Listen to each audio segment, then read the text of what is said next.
미국 시상식 20관왕 석권이라는 경이로운 기록에도 불구하고 골든글로브 후보에서 제외된 윤여정.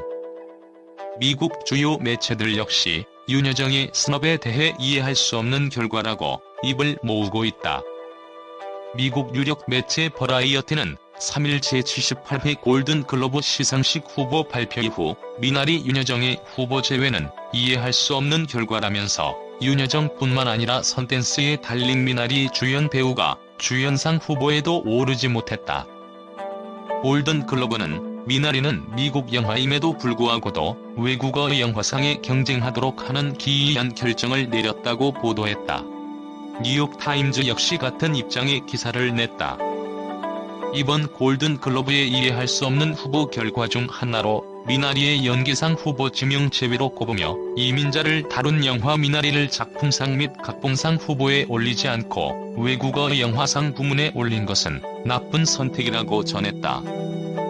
이어 특히 미나리의 배우 중 누구도 연기상 후보에 오르지 않은 것 또한 이해할 수 없는 결과라면서 특히 극중 사랑스럽고도 괴팍한 할머니 역을 맡아 이미 수십 개의 비평가 단체상을 수상한 윤여정의 후보 지명 제외는 골든글로브의 가장 큰 실수라고 강조했다.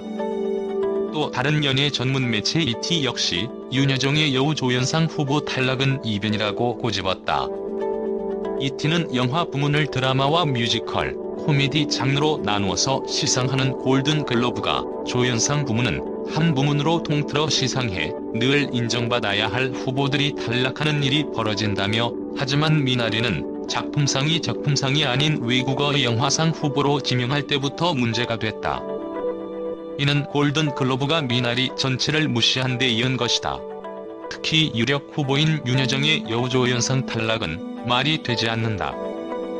골든글로브의 실수를 오스카가 바로잡고 정의를 구현할 것이다 확신한다고 덧붙였다. 골든글로브 측은 3일 제78회 골든글로브 시상식 후보작을 발표했다. 한국계 미국인 감독 정이삭 감독이 메가폰을 잡고 스티븐 연, 하네리, 윤여정 등이 주연을 맡은 미나리는 어나더 라운드 덴마크. 토마스 빈트베르 감독, 라요로라, 자기 앞에 생, 투 오브 어스와 함께 외국어 영화상에 올랐다. 그러나 미국 내 각종 시상식에서 여우조연상을 휩쓸며 골든글로브 영화 부문 여우조연상 노미네이트를 기대했던 윤여정은 후보에 없었다. 여우조연상에는 클렌 클로즈, 올리비아 콜먼, 조디 포스터, 아만다 사이프리드, 헬레나 칭겔이 노미네이트 됐다. 이날 발표에 앞서 미나리는 골든글로브 작품상 후보로 배제돼 논란을 일으킨 바 있다. 선댄스 영화제를 시작으로 미국 내 각종 비평가 협회상에서도 주목을 받은 미나리가 대사 50% 이상 영어로 이루어진 작품만이 작품상 후보에 오를 수 있다는 할리우드 외신기자협회가 정한 규칙에 따라 작품상 후보에 오를 수 없다는 사실이 알려졌기 때문이다. 지난해 아카데미 시상식에서 작품상, 감독상, 각본상, 국제영화상을 수상하며 전 세계를 놀라게 했던 기생충마저도 골든글로브에서 미나리와 같은 이유로 작품상 후보에서 탈락돼 비난을 받은 바 있다. 특히 미나리는 100% 한국 제작진과 한국 자본으로 제작된 영화였던 기생충과 달리 하네리와 윤여정을 제외한 감독과 배우들이 미국 국적을 가졌을 뿐만 아니라 미국 제작사에서 미국 자본으로 제작된 작품. 하지만 극중 사용된 주어어가 영어가 아닌 한국어라는 이유만으로 작품상 후보에서 제외돼 더욱 논란을 샀다.